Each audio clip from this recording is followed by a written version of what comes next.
Welcome to the Tech Egg. Don't get scrambled. Enjoy the video. In this video, I will explain how to achieve copper hair color. First, assess your current hair color and condition. This helps determine if you need to lighten your hair first. Next, gather your supplies: copper dye, developer, gloves, a mixing bowl, and an applicator brush.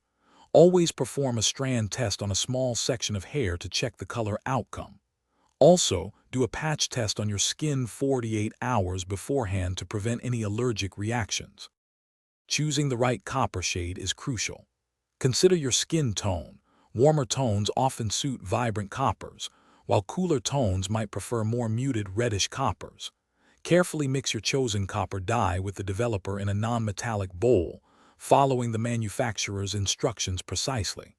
Then, apply the mixture evenly to dry, unwashed hair. Start at the roots, ensuring full saturation, and work your way down to the ends for a consistent color. Once applied, allow the copper dye to process for the recommended time, usually between 20 and 45 minutes. Always refer to your specific product's instructions for the exact duration. After processing, rinse your hair thoroughly with cool water. Continue rinsing until the water runs completely clear, indicating all excess dye is removed. Finally, apply a high-quality, color-safe conditioner or a deep conditioning treatment to lock in moisture and enhance shine. To maintain your vibrant copper hair, use sulfate-free shampoos and conditioners formulated for color-treated hair. These products help prevent premature fading.